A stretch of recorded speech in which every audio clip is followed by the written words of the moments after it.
I'm Guy Davis. I've been a member of Salem for about 15 years.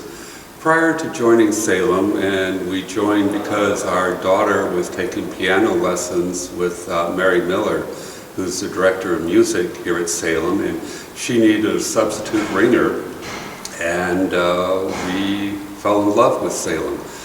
Our previous three churches were very inwardly focused. There was very little volunteerism. People would come to church and on Sunday morning, and that was it. But Salem is very outwardly focused, and that's with both financial. About a third to a quarter of our funds that we raise go to outside of our church, internationally as well as locally. And we have a lot of volunteers at Salem, both volunteering for Salem itself and for things outside of Salem, such as the Catonsville Emergency Food Assistance, Lutheran World Relief, Lutheran Immigration and Refugee Service. Salem has sponsored several refugee families over the years, and my wife and I in particular have been heavily involved with one of those. So it just is another example of how Salem reaches out to the community and to the world, exactly what Jesus has commanded us to do. We have two great pastors at Salem, Pastor Dave and Pastor Sarah, and they provide a complement to each other.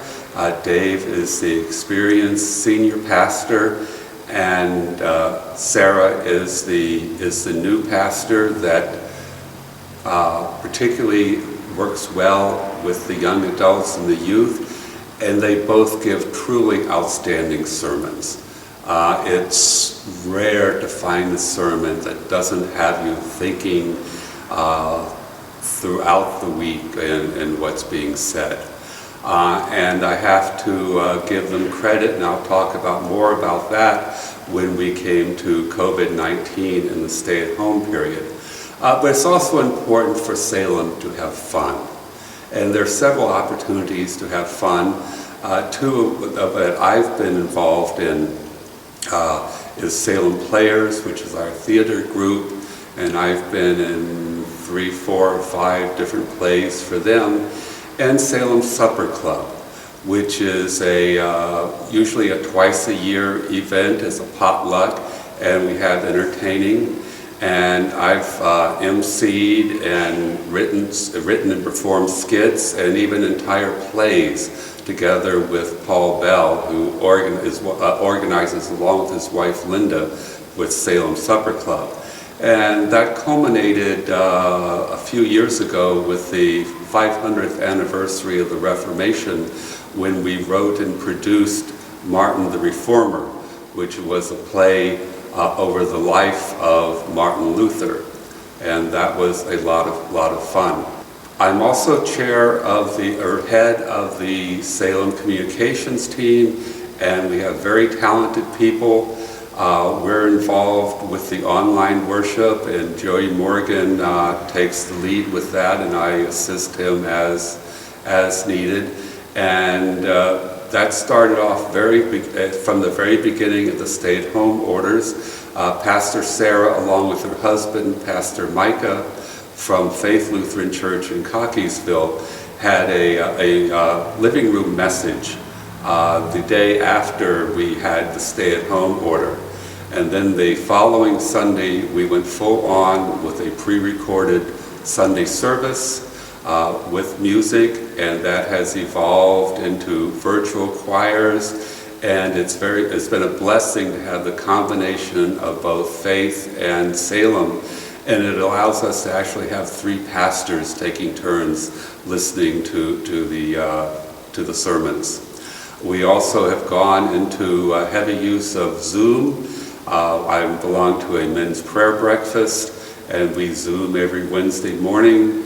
We have fellowship Zoom in Wednesday evening, as well as small group Zooms on Tuesday and Thursday. and several of the other parts of Salem, such as confirmation, also have Zoom meetings. So we've fully embraced the technology to come to people in their house. Because after all, the church is not the building, the church is the people, and we can easily worship God at home or wherever we are. And the communications is also active with our newsletter, The Monarch. I'm the webmaster, and we have a social presence with YouTube, Facebook, and Instagram. And currently, this is part of Reflections on Salem, where I'm having members of Salem talk about Salem in their own words, in an unscripted fashion. And there are two purposes for this. One is for other members of Salem who may not even see people who are on the camera because they attend other services, or have seen them but have never really talked to them, to know more about them. And I think more importantly, as an evangelism tool, where the people who are looking for a church can see the type of people that Salem comprises and hear about Salem in their own words. Hear about how friendly Salem is, how great our pastors are, and I think that's a wonderful opportunity for people who are looking for a church to get an unvarnished view of Salem.